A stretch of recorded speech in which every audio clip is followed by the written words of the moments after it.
ನಮಸ್ಕಾರ ಪ್ರಿಯ ವೀಕ್ಷಕರೇ, ನಮಸ್ಕಾರ ಗುರುಗಳೇ.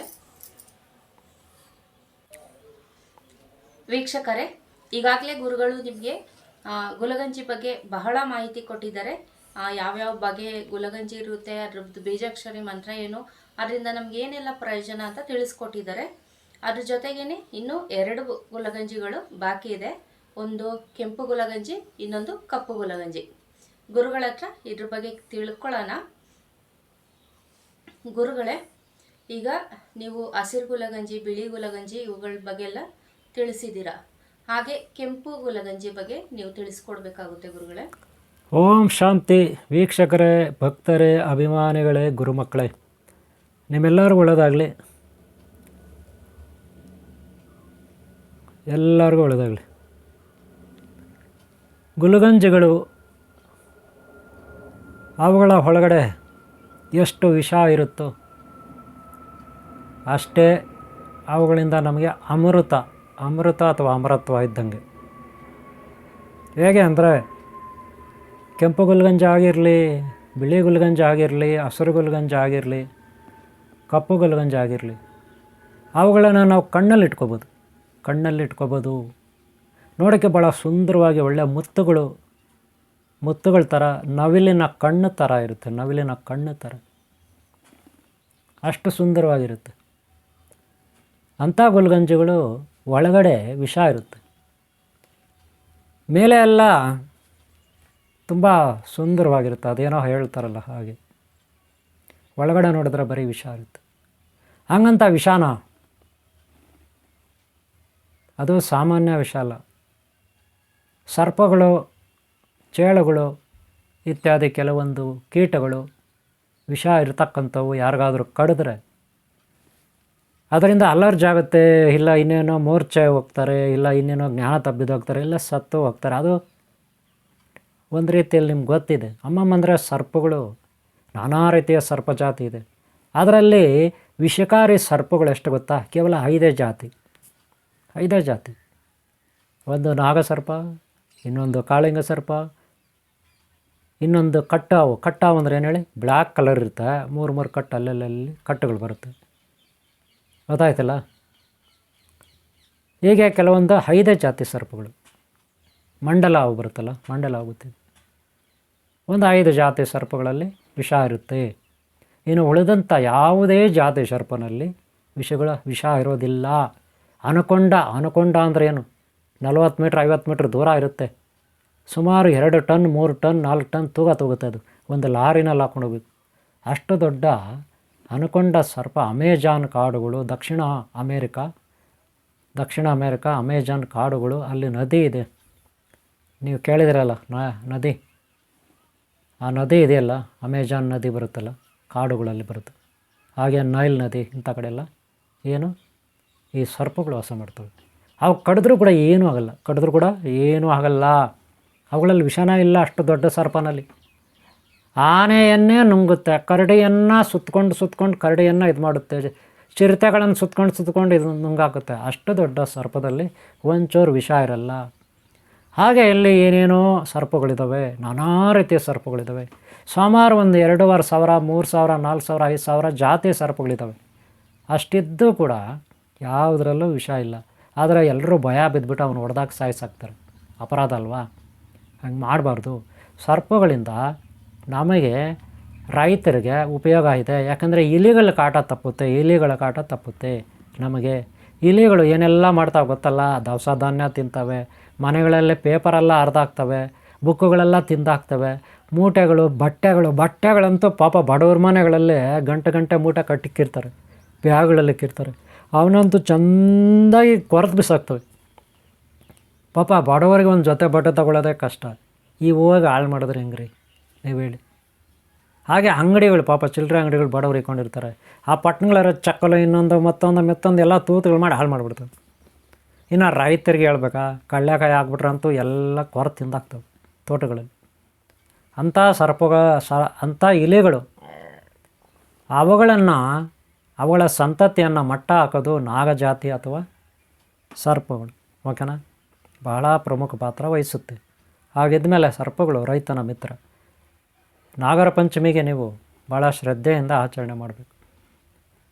ಗೊತ್ತಾಯ್ತಲ್ಲ. ಅಂಥ ಸರ್ಪಗಳಲ್ಲಿ ಕೇವಲ 5 ಜಾತಿ ಸರ್ಪ ಮಾತ್ರ ವಿಷ. ಇನ್ನು ಉಳಿದಂತೆ 100,000 1,000 ಸರ್ಪಗಳು ಏನೂ ನಮಗೆ ಕಡಿದ್ರೂ ಕೂಡ ಏನಾಗಲ್ಲ. ಓಕೆನಾ. ಆದರೆ ಗುಲಗಂಜಿ ಹಾಗೆ ಅದರೊಳಗಡೆ ವಿಷ ಇದೆ.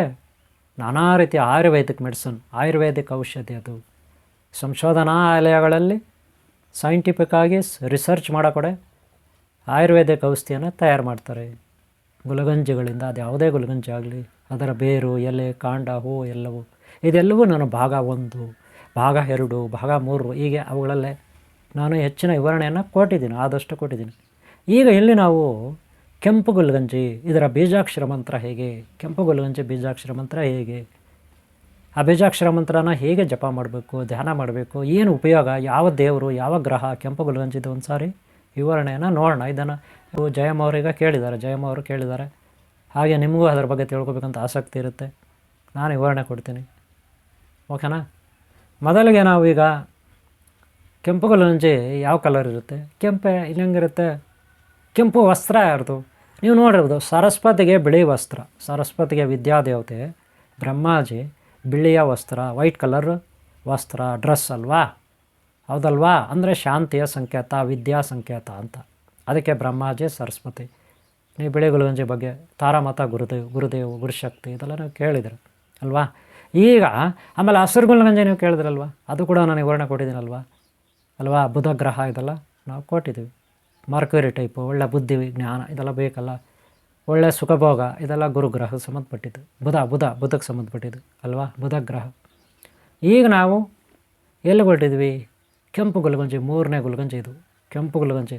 ಕೆಂಪು ವಸ್ತ್ರ ಮಹಾಲಕ್ಷ್ಮಿ, ನೀವು ನೋಡಿರ್ಬೋದು ಫೋಟೋಗಳಲ್ಲಿ ಮಹಾಲಕ್ಷ್ಮಿ ಕಾಣಿಸ್ತಾಳೆ ಕೆಂಪು ಗುಲಗಂಜಿ ಅಲ್ವಾ, ಕಾಣಲ್ವಾ. ಕೆಂಪು ಗುಲಗಂಜಿ ಮಹಾಲಕ್ಷ್ಮಿ. ಮಹಾಲಕ್ಷ್ಮಿ ಅಂದ್ರೂ ಶುಕ್ರವಾರ ಇಷ್ಟ, ಅದೃಷ್ಟ ದೇವತೆ. ಅದೃಷ್ಟ ಯಾರು, ಗ್ರಹ ಶುಕ್ರದೇವ, ಜಯಂತಿ ಮಾತಾ ಶುಕ್ರದೇವ. ಅದೃಷ್ಟ ದೇವರು ಯಾರು, ಕೆಂಪು ಕಲ್ಲರ್ ಜ್ವಾಲಾಮುಖಿಗಳು, ಅಗ್ನಿಪರ್ವತಗಳಿಂದ ಕೂಡಿದ ಗ್ರಹ ಶುಕ್ರ. ಬರೀ ಅಗ್ನಿಪರ್ವತಗಳಲ್ಲಿ, ಬರೀ ಅಗ್ನಿಪರ್ವತಗಳು, ಅರ್ಧ ಕಿಲೋಮೀಟ್ರಿಗೂ ಒಂದೊಂದು ಅಗ್ನಿಪರ್ವತ. ಒಳಗಡೆಯಿಂದ ಲಾವರಸ ಈಚೆ ಬರ್ತಾ ಇರುತ್ತೆ, ಲಾವರಸ. ಆ ರೀತಿ ಶುಕ್ರ, ಅದನ್ನು ನಾವು ಕೆಂಪು ಗ್ರಹ ಅಂತ ಕೂಡ ಕರಿತೀವಿ. ಅದೇ ಮಂಗಳ ಗ್ರಹವನ್ನು ಅದೇ ಕರಿತೀವಿ ಕೆಂಪು ಗ್ರಹ ಅಂತ. ಅದೃಷ್ಟ ದೇವತೆ, ಅದೃಷ್ಟ ಶುಕ್ರ ದೆಸೆ ಅಂತೀರ ನೀವು ಅಲ್ವಾ. ವಕ್ರ ದೆಸೆ ಹೋಗಿ ಶುಕ್ರ ದೆಸೆ ಬರುತ್ತೆ, ಅದಕ್ಕೆ ಶುಕ್ರ ಗ್ರಹ. ಶುಕ್ರದೇವನ ಇದ್ದರೆ ಮಾತ್ರ, ಶುಕ್ರನ ಅನುಗ್ರಹ ಇದ್ದರೆ ಮಾತ್ರ ನಮಗೆ ಒಳ್ಳೆಯದಾಗುತ್ತೆ ಅಲ್ವಾ. ಯೋಚನೆ ಮಾಡಿ ನೋಡಿ. ಇದು ಗ್ರಹ. ಯಾವ ವಾರ, ಶುಕ್ರವಾರ ಎಲ್ಲರಿಗೂ ಗೊತ್ತು. ಮಹಾಲಕ್ಷ್ಮಿಗೂ ಆಗುತ್ತೆ, ಅಷ್ಟೈಶ್ವರ್ಯ ಮಾತೆ ಮಹಾಲಕ್ಷ್ಮಿಗೆ ಏನು ತಿಂಡಿ ತೀರ್ಥ ಮಾಡಬೇಕಾಗುತ್ತು ನಾವು. 48 ದಿನ ಪ್ರತಿ ಶುಕ್ರವಾರ ಪಾಯಸ, ಸ್ವೀಟ್ಸ್ ಪಾಯಸ ನೀವು ಯಾವತ್ತು ಪ್ರತಿ ಶುಕ್ರವಾರ 48 ದಿನ ಇದು ನೈವೇದ್ಯ. 1 ಟೈಮ್ ಸಂಜೆ ಆದರೂ ಮಾಡಿ, ಇಲ್ಲ ಬೆಳಗ್ಗೆ ಆದರೂ ಮಾಡಿ, 1 ಟೈಮ್ ಮಾಡಿದ್ರೆ ಸಾಕು ನೈವೇದ್ಯ. ನೀವು ಬೇಕಾದ್ರೆ ತಿನ್ಕೊಳ್ಳಿ ದಿನ, ಅಲ್ಲ ಯಾರು ಬೇಡ ಅಂತಾರೆ. ಇಲ್ಲ ಬೆಳಗ್ಗೆ ಸಂಜೆ ಕೂಡ ಶುಕ್ರವಾರ ನಾನು ನೈವೇದ್ಯ ಇಡ್ತೀನಿ ಅಂದರೆ ಇಡ್ರಿ. ಅದು ಮಹಾಲಕ್ಷ್ಮಿ, ಅಷ್ಟೈಶ್ವರ್ಯ ಮಾತೆ ಮಹಾಲಕ್ಷ್ಮಿಗೆ ತುಂಬ ಇಷ್ಟ. ಆಕೆ ನಿಮಗೆ ಒಲಿತಾಳೆ, ಆಶೀರ್ವಾದ ಮಾಡ್ತಾಳೆ. ಆದರೆ ಇದಕ್ಕೆ ಒಂದು ಬೀಜಾಕ್ಷರ ಮಂತ್ರ ಬೇಕು. ಈ ಕಡೆ ಜಯಂತಿ ಮಾತಾ ಶುಕ್ರದೇವ, ಈ ಕಡೆ ಅಷ್ಟೈಶ್ವರ್ಯ ಮಾತೆ ಮಹಾಲಕ್ಷ್ಮಿ ಶಕ್ತಿ. ಇದಕ್ಕೆ ಒಂದು ಬೀಜಾಕ್ಷರ ಮಂತ್ರ ಬೇಕೇ ಬೇಕಲ್ವಾ. ಕೆಂಪು ಗುಲಗಂಜಿಗಳು 108 ಗುಲಗಂಜಿ ನೀವು ಇಟ್ಕೋಬೇಕು, 108 ಗುಲಗಂಜಿ ಇಟ್ಕೋಬೇಕು. ಗೊತ್ತಾಯ್ತಲ್ಲ. ಯಾವುದೇ ಕಾರಣಕ್ಕೂ ಗುಲಗಂಜಿಗಳನ್ನು ಅಗಿಬಾರ್ದು, ಮಕ್ಕಳಿಗೆ ಸಿಗದಂತೆ ನೋಡ್ಕೋಬೇಕು. ಮಕ್ಕಳು ಅಗಿತಾರೆ, ತಿನ್ಬಿಡ್ತಾರೆ, ಯಾವ ಕಾರಣಕ್ಕೂ ಅಗಿಬಾರ್ದು, ವಿಷ ಇರುತ್ತೆ. ಆದರೆ ಒಂದು 108 ಗುಲಗಂಜಿ ತಗೋಬೇಕು. ಒಂದು ಹಳದಿ ಕಲರ್ ಅಥವಾ ಕೇಸರಿ ಬಟ್ಟೆನಲ್ಲಿ ಇಟ್ಕೋಬೇಕು. ಅದನ್ನು ಒಂದು ಕಪ್ಪಲ್ಲಿ ಇಟ್ಕೋಬೇಕು, ಯಾವುದೋ ಒಂದು ಕಪ್ಪು, ಚಿಕ್ಕ ಬಟ್ಟಲ್ ಅಂತಿರಲ್ಲ, ಬಟ್ಟಲು ಕಪ್ಪಲ್ಲಿ. ಅದು ದೇವ್ರ ಮನೆ ಅಥವಾ ದೇವ್ರ ಫೋಟೋ, ಅಥವಾ ನೀವು ಬೆಡ್ರೂಮ್ ಎಲ್ಲೋ ಒಂದು ಕಡೆ ನಿಮ್ಮದು ಪವಿತ್ರವಾದ ಒಂದು ಜಾಗ, ಅಲ್ಲೊಂದು ಫೋಟೋ ಇಟ್ಕೊಳ್ಳಿ. ನಿಮ್ಗೆ ಇಷ್ಟವಾದ ದೇವರು ಯಾವುದು, ಲಕ್ಷ್ಮಿನೇ ಇಟ್ಕೋಬೇಕು ಮೇನ್ ಇಲ್ಲಿ. ಆದರೂ ದೇವಿ ಅಂದರೆ ಅಮ್ಮ ಅಂದರೆ ಎಲ್ಲ. ಹಾಗೆ ಶುಕ್ರ ದೇವನ ಫೋಟೋ, ಗ್ರಹಗಳ ಫೋಟೋ ಇರುತ್ತೆ ನಿಮಗೆ, ಶುಕ್ರಾಚಾರ್ಯ, ಜಯಂತಿ ಮಾತಾ ಶುಕ್ರಾಚಾರ್ಯ ಗ್ರಹಗಳು. ಹಾಗೆ ಶುಕ್ರವಾರ ನೀವು ದೇವಸ್ಥಾನಕ್ಕೆ ಹೋಗಿ ಅಲ್ಲಿ ನವಗ್ರಹ ಇರುತ್ತೆ, ರೌಂಡ್ ಹೊಡೀರಿ, 9 ರೌಂಡ್ ಹೊಡಿಬೇಕು ನವಗ್ರಹಕ್ಕೆ. ಪ್ರಾರ್ಥನೆ ಮಾಡ್ಕೋಬೇಕು ಎಲ್ಲ ಗ್ರಹಗಳು. ಶುಕ್ರದೇವನ, ಜಯಂತಿ ಮಾತಾ ಶುಕ್ರದೇವನ ಕೇಳ್ಕೋಬೇಕು. ಆಮೇಲೆ ಇಲ್ಲಿ ಲಕ್ಷ್ಮೀ ದೇವಸ್ಥಾನ ಇದ್ದರೆ ಹೋಗಿ ಬನ್ನಿ, ಬೇಡ ಅನ್ನಲ್ಲ. ಆದರೆ ನಿಮ್ಮ ಮನೆಯಲ್ಲಂತೂ ನೈವೇದ್ಯ ಮಾಡಬೇಕು, ಪಾಯಸ. ಹಾಗೆ ಇನ್ನೂ ಏನಾದರೂ ಖಾರನೂ ಮಾಡ್ಬೋದು, ಏನು ತೊಂದರೆ ಇಲ್ಲ, ಎರಡೂ ಮಾಡ್ಕೊಳ್ಳಿ, ಯಾರು ಬೇಡ ಅಂತಾರೆ, ತಿನ್ನಿರಿ. ಯಾಕಂದರೆ ಜಯಂತಿ ಮಾತಾ ಶುಕ್ರದೇವನಿಗೆ ಖಾರ ಮಾಡಿದ್ರೂ ನಡೀತದೆ, ಲಕ್ಷ್ಮಿಗೆ ಪಾಯಸ ಎಲ್ಲ ಓಕೆ. ಇಲ್ಲ ನಾವು ಖಾರನೂ ಮಾಡೋಕ್ಕಾಗಲ್ಲ, ಸ್ವೀಟು ಮಾಡೋಕ್ಕಾಗಲ್ಲ, ಮನೇಲಿ ಅನುಕೂಲ ಇಲ್ಲ ಅಂದರೆ ಬೇಡ, ರೆಡಿಮೇಡ್ ತೊಗೊಂಡು ಬನ್ನಿ, ಪಾಯಸನೇ ಬೇಕಾಗಿಲ್ಲ, ರೆಡಿಮೇಡಲ್ಲಿ ಏನಾದರೂ ಸ್ವೀಟ್ಸು, ಜಿಲೇಬಿ, ಜಾಂಗೀರು, ಮೈಸೂರು ಪಾಕು, ಇನ್ನೊಂದು ಹಾಲ್ಕೋವಾ, ಇನ್ನೊಂದು ಮತ್ತೊಂದು ತೊಗೊಂಡು ಬಂದು ನೈವೇದ್ಯ ಇಡ್ರಿ. ಓಕೆ, ಇಷ್ಟು ಇಟ್ಕೊಂಡು ನೀವು ಗುಲ್ಗಂಜಿ 108 ಸೈಡಲ್ಲಿ ಇಟ್ಕೊಳ್ಳಿ, ನೈವೇದ್ಯ ಇಟ್ಕೊಳ್ಳಿ. ಒಂದೊಂದೇ ಗುಲ್ಗಂಜಿ ಅಲ್ಲಿ ಫೋಟೋ ಮುಂದೆ ಅಥವಾ ವಿಗ್ರಹದ ಮುಂದೆ ಅಥವಾ ಇನ್ನೊಂದು ಬಟ್ಲಲ್ಲಿ ಹಾಕಿ. ಬೀಜಾಕ್ಷರ ಮಂತ್ರ ನಾನೀಗ ಸ್ಕ್ರೀನ್ ಮೇಲೆ ಕೊಟ್ಟಿದ್ದೀನಿ, ಆಲ್ರೆಡಿ ನಾನು ನೋಡ್ಬೋದು ನೀವು ಸ್ಕ್ರೀನ್ ಮೇಲೆ. ಅದನ್ನು ನೀವು ಬೀಜಾಕ್ಷರ ಮಂತ್ರ ಹೇಳ್ಕೋಬೇಕು. ಬೀಜಾಕ್ಷರ ಮಂತ್ರ ಹೇಳ್ಕೋಬೇಕು. ಎಷ್ಟು ಸಾರಿ? ಆ ಒಂದೊಂದು ಗುಲ್ಗಂಜಿಗೂ ಒಂದೊಂದು ಸಾರಿ ಹೇಳಿಬಿಟ್ಟು ಸೈಡಲ್ಲಿ ಆಗಬೇಕು. ಎಲ್ಲ ಗುಲ್ಗಂಜಿ ಖಾಲಿ ಆದಮೇಲೆ ಅಲ್ಲಿಗೆ 108 ಗುಲ್ಗಂಜಿ 108 ಸಾರಿ ನೀವು ಹೇಳ್ದಂಗೆ ಆಗುತ್ತೆ ಅಲ್ವಾ. ಈ ರೀತಿ ಒಂದು ದಿನಕ್ಕೆ 5 ಸಾರಿ ಕೂತ್ಕೊಳ್ಳಿ, ಧ್ಯಾನಕ್ಕೆ ಕೂತ್ಕೊಳ್ಳಿ. ಜಪ ಮಾಡಿರಿ. ಫಸ್ಟು 108 ಸಾರಿ ಜಪ ಮಾಡಿ ಆಮೇಲೆ ಧ್ಯಾನ ಕೂತ್ಕೊಳ್ಳಿ. ಅದೊಂದು 6 ನಿಮಿಷ, 5 ನಿಮಿಷ, 10 ನಿಮಿಷ ಮಾಡ್ಕೊಳ್ಳಿ. ಈ ರೀತಿ ನೀವು ಮಾಡ್ತಾ ಹೋದರೆ ಖಂಡಿತ ನಿಮಗೆ ಆ ಮಹಾಲಕ್ಷ್ಮಿ ಒಲಿತಾಳೆ. ಬೀಜಾಕ್ಷರ ಮಂತ್ರ ಅಲ್ಲಿ ಒಂದು ದಿನಕ್ಕೆ 5 ಸಾರಿ ಆದರೂ ಕೂತ್ಕೊಂಡ್ರೆ 500-600 ಆಗುತ್ತೆ ಒಂದು ದಿನಕ್ಕೆ. ಇಲ್ಲ 10 ಸಾರಿ ಕೂತ್ಕೊಳ್ತೀನಿ ಆದರೆ 1000 ಸಾರಿ ಆಗುತ್ತೆ. ಯಾಕಂದರೆ ಗುಲ್ಗಂಜಿಗಳು ಖಾಲಿ ಆಗ್ತಾ ಇರ್ತಾವೆ ಒಂದು ಸಾರಿ ಕೂತ್ಕೊಂಡ್ರೆ 108 ಗುಲ್ಗಂಜಿ. ಆಮೇಲೆ ಗುಲ್ಗಂಜಿಗಳನ್ನ ನಿಮ್ಮ ಜೊತೆಲಿ ಗಂಟು ಕಟ್ಟಿ ಬ್ಯಾಗಲ್ಲಿ ಇಟ್ಕೊಳ್ಳಿ, ಇಲ್ಲ ಜೋಬಲ್ಲಿ ಇಟ್ಕೊಳ್ಳಿ. ಎಲ್ಲೋ ನೀವು ಆಫೀಸ್ಗೆ ಹೋಗ್ತೀರಾ, ಕೆಲಸಕ್ಕೆ ಹೋಗ್ತೀರಾ, ಫ್ಯಾಕ್ಟ್ರಿಗೆ ಹೋಗ್ತೀರಾ, ನಿಮ್ಮ ಜೊತೆ ಅದಕ್ಕೆ ಶಕ್ತಿ ಇರುತ್ತೆ. ಈ ರೀತಿ 48 ದಿನ ಮಾಡಬೇಕು. 48 ದಿನದಲ್ಲಿ ಯಾವ ಶುಕ್ರವಾರ ಬರುತ್ತೆ ಅವತ್ತು ಮಾತ್ರ ನೈವೇದ್ಯ ಮಾಡಿ, ಬೇರೆ ದಿನಗಳೇನೂ ಬೇಕಾಗಿಲ್ಲ. ಅವತ್ತು ಮಾತ್ರ ಪಾಯಸ ಮಾಡಿರಿ, ಜೊತೆ ಖಾರನೂ ಮಾಡ್ಕೊಳ್ಳಿ. ಯಾವುದೇ ಕಾರಣಕ್ಕೂ ನಾನ್ ವೆಜ್ ತಿನ್ನಬಾರ್ದು. 48 ದಿನ ನೀವು ನಾನ್ ವೆಜ್ ತಿನ್ನಬಾರ್ದು. ಆದಷ್ಟು ಇಲ್ಲಿ 2 ರೀತಿಯಲ್ಲಿದೆ. ನೀವು ಮಹಾಲಕ್ಷ್ಮಿಯನ್ನು ಮಾತ್ರ ನಾನು ಆರಾಧಿಸ್ತೀನಿ ಅನ್ನೋದಾದರೆ 48 ದಿನ ನೀವು ಬ್ರಹ್ಮಚರ್ಯ ಪಾಲನೆ ಮಾಡಬೇಕು. ಮಹಾಲಕ್ಷ್ಮಿಯನ್ನು ಮಾತ್ರ ಆರಾಧಿಸ್ತೀನಿ ಅನ್ನೋದಾದರೆ 48 ದಿನ ನೀವು ಬ್ರಹ್ಮಚರ್ಯ ಪಾಲನೆ ಮಾಡಬೇಕು. ಇಲ್ಲ ನಾನು ಮಹಾಲಕ್ಷ್ಮಿನ ಆರಾಧಿಸೋದಿಲ್ಲ, ಬರೀ ಜಯಂತಿ ಮಾತಾ ಶುಕ್ರದೇವರನ್ನು ಆರಾಧಿಸ್ತೀನಿ ಅಂದರೆ ಅದಕ್ಕೇನು ಬ್ರಹ್ಮಚಾರ್ಯ ಬೇಕಾಗಿಲ್ಲ.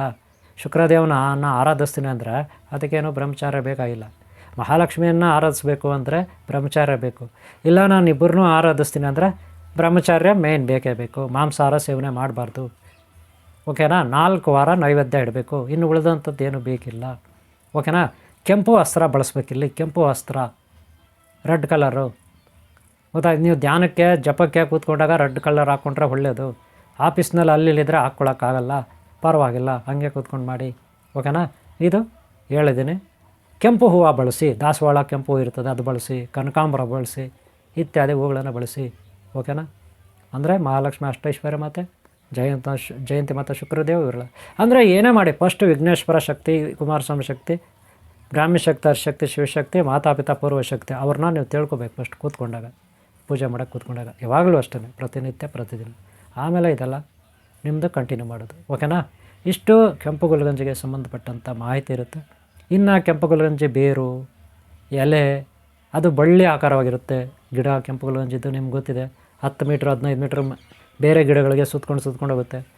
ಕೆಲವೊಂದು ಟೈಮಲ್ಲಿ ಅದು ಕಾಯಿ ಹೂವು ಬಿಡುತ್ತೆ, ಆಮೇಲೆ ಕಾಯಿ ಬಿಡುತ್ತೆ, ಆಮೇಲೆ ಬೀಜ ಇರುತ್ತೆ. ಆದಷ್ಟು ಕದೆ ಬೀಜ ಓಪನ್ ಆಗುತ್ತೆ. ಗೊತ್ತಾಯ್ತಲ್ಲ. ಅದು ಒಣಗಿದ ಮೇಲೆ ಕಾಯಿ ಓಪನ್ ಆಗುತ್ತೆ, ಗುಲ್ಗಂಜಿ ಇರುತ್ತೆ. ಇಷ್ಟಿರುತ್ತೆ. ಓಕೆನಾ. ಇದು ಕೆಂಪು ಗುಲ್ಗಂಜಿಗೆ ಸಂಬಂಧಪಟ್ಟಿದ್ದು. ಇಲ್ಲಿಗೆ ಈ ಭಾಗ ಮುಗಿಯುತ್ತೆ. ನೆಕ್ಸ್ಟು ಮುಂದಿನ ಭಾಗ ಕಪ್ಪು ಗುಲ್ಗಂಜಿ ಇರುತ್ತೆ. ಮಹಾಕಾಳಿದು ಇರುತ್ತೆ. ಮಂಗಳ ಗ್ರಹ ಇರುತ್ತೆ. ಓಕೆನಾ. ಆಮೇಲೆ ರಾಹು ಕೇತು ಇರುತ್ತೆ. ಆಮೇಲೆ ನೋಡೋಣ, ನೆಕ್ಸ್ಟ್ ವೀಡಿಯೋ ನೋಡೋಣ. ಈಗ ಸದ್ಯಕ್ಕೆ ಇಲ್ಲಿ ಅದೃಷ್ಟ ದೇವತೆ ಅಷ್ಟೈಶ್ವರ್ಯ ಮಾತೆ, ಹಾಗೆ ಅದೃಷ್ಟ ದೇವತೆ ಶುಕ್ರಾಚಾರ್ಯ, ಶುಕ್ರದೇಶ ಅಂತೀವಿ, ಶುಕ್ರವಾರ. ಓಕೆನಾ. ಇಷ್ಟನ್ನು ನೀವು ಮಾಡಬೇಕು, ಫಾಲೋ ಮಾಡಬೇಕು. ನೆನ್ಪಿಟ್ಕೊಳ್ಳಿ. ಏನೇನೋ ಡೌಟ್ ಇದೆಯಾ, ಬೀಜಾಕ್ಷರ ಮಂತ್ರ ಬೇಕಾದರೆ ನಾವು ಕೊಡ್ತೀವಿ. ಆನ್ಲೈನಲ್ಲಿ ಫೋನಲ್ಲೇ ನಿಮ್ಗೆ ಹೇಳ್ತೀವಿ, ವಾಟ್ಸಪ್ಪಲ್ಲಿ ಕಳಿಸ್ತೀವಿ.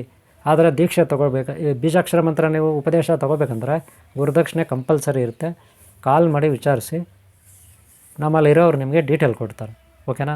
ನಂಬರ್ ಕೊಡ್ತಾರೆ, ಕೇಳಿ ಕಾಲ್ ಮಾಡಿ ಯಾವ ರೀತಿ ತೊಗೋಬೇಕು ಬೀಜಾಕ್ಷರ ಮಂತ್ರ ಆನ್ಲೈನಲ್ಲಿ, ಫೋನ್ನಲ್ಲಿ ಅಂತ ಅದರಲ್ಲಿ ಡೀಟೇಲ್ ಕೊಡ್ತಾರೆ. ಆಮೇಲೆ ಫಾಲೋ ಮಾಡಿ.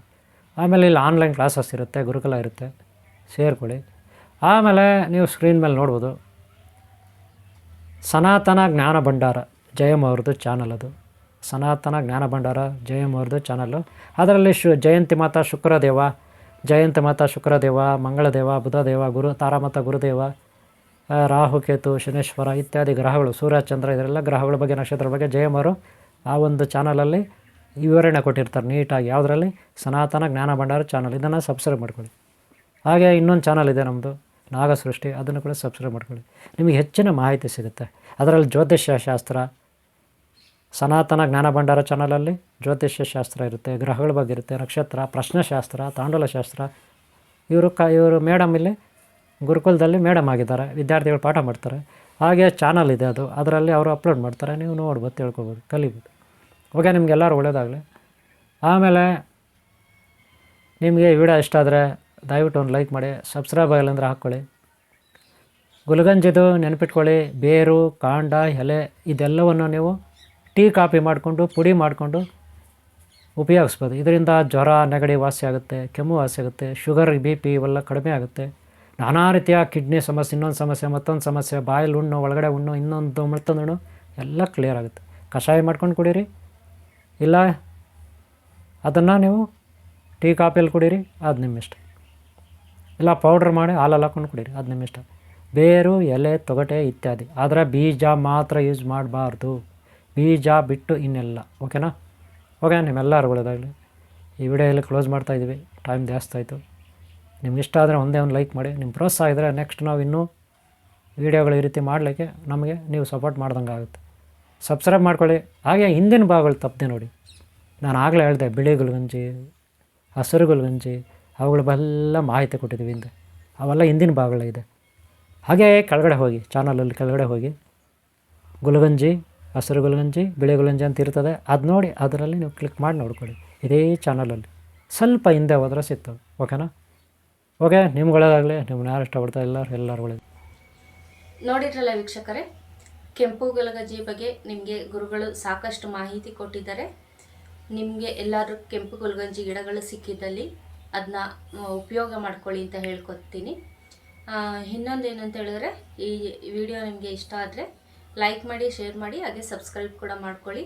ಇನ್ನೂ ಹೆಚ್ಚಿನ ಮಾಹಿತಿಗಳು ನಿಮಗೆ ಗುರುಗಳು ನೀಡ್ತಾ ಇರ್ತಾರೆ. ಕಲಿಯುವಂಥದ್ದು ತುಂಬಾ ಇರುತ್ತೆ. ಹಾಗೆಯೇ ಸನಾತನಿ ಧರ್ಮ ಅಂತ ಒಂದು ಚಾನಲ್ ಇದೆ, ಅದನ್ನ ಕೂಡ ಸರ್ಚ್ ಮಾಡಿ. ನಿಮಗೆ ಪೂಜೆ ಪುನಸ್ಕಾರಗಳು, ವ್ರತಗಳ ಬಗ್ಗೆ ಎಲ್ಲ ಇದರಲ್ಲಿ ಹೇಳ್ಕೊಡ್ಲಾಗ್ತಿದೆ. ವೀಕ್ಷಕರೇ, ಗುರುಗಳು ನಿಮಗೆ ಈಗಾಗಲೇ ತುಂಬ ವಿಷಯದ ಬಗ್ಗೆ ಹೇಳಿದ್ದಾರೆ. ಯಾವುದ್ರ ಬಗ್ಗೆ ಅಂತ ಹೇಳಿದ್ರೆ, ಗುಲಗಂಜಿ ಬಗ್ಗೆ ಆದಷ್ಟು ನಿಮಗೆ ಪೂರ್ಣ ಮಾಹಿತಿ ಕೊಟ್ಟಿದ್ದಾರೆ ಅಂತ ಅನ್ಕೋತೀನಿ. ಧನ್ಯವಾದಗಳು ಗುರುಗಳೇ, ಇಷ್ಟೊಂದು ವಿಷಯಗಳನ್ನ ತಿಳಿಸ್ಕೊಟ್ಟಿದ್ದೀರಾ. ತುಂಬ ಯೂಸ್ಫುಲ್ ಆಗಿತ್ತು.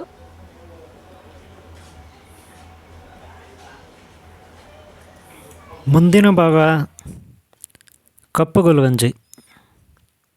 ಇದು ಬಂದು ಮಹಾಕಾಳಿಗೆ ಸಂಬಂಧಪಟ್ಟಿದ್ದು ಇರುತ್ತೆ. ಹಾಗೆ ಗ್ರಹ ಮಂಗಳವಾರ ಇರುತ್ತೆ, ಹಾಗೆ ಮಂಗಳ ದೇವನ ಬಗ್ಗೆ ಕೂಡ ಇರುತ್ತೆ. ಇದನ್ನು ತಪ್ಪದೆ ಮುಂದಿನ ಭಾಗ ನೋಡಿ. ಮಹಾಕಾಳಿ, ಆದಿಶಕ್ತಿ, ಪರಶಕ್ತಿ, ಪಾತಾಳ ಭೈರವಿ, ಶ್ರೀ ಮಹಾಕಾಲೇಶ್ವರಿ, ಮಹಾಕಾಲೇಶ್ವರ ಶಕ್ತಿ. ಇದರ ಬಗ್ಗೆ ನಿಮಗೆ ಬೀಜಾಕ್ಷರ ಮಂತ್ರ ಹಾಗೂ ಸಿದ್ಧಿ ಹೇಗೆ ಮಾಡ್ಕೊಳ್ಳೋದು ಅಂತ ಅದರಲ್ಲಿ ವಿವರಿಸಲಾಗುತ್ತೆ. ಮುಂದಿನ ಭಾಗ ತಪ್ಪದೆ ನೋಡಿ ಇವರೇ. ನಿಮ್ಮೆಲ್ಲರಿಗೊಳ್ಳೆದಾಗಲೇ ಜಗನ್ಮಾತೆ ಆ ಮಹಾಶಕ್ತಿ ನಿಮ್ಗೆ ಒಳ್ಳೇದು ಮಾಡಲಿ. ಓಂ ಶಾಂತಿ, ಓಂ ಶಾಂತಿ, ಓಂ ಶಾಂತಿ. ಇವರೇ ಲೈಕ್ ಮಾಡೋದು ಮರಿಬೇಡಿ, ಒಂದು ಲೈಕ್ ಮಾಡಿ ದಯವಿಟ್ಟು. ಹಾಗೆ ಸಬ್ಸ್ಕ್ರೈಬ್ ಆಗಲಿಂದ ಹಾಕ್ಕೊಳ್ಳಿ. ಹಾಗೆ ಹಿಂದಿನ ಭಾಗಗಳನ್ನು ನೋಡಿ. ಓಕೆ, ನಿಮ್ಗೆಲ್ಲರಿಗೂ ಒಳ್ಳೆಯದಾಗಲಿ. ಓಂ ಶಾಂತಿ, ಓಂ ಶಾಂತಿ, ಓಂ ಶಾಂತಿ.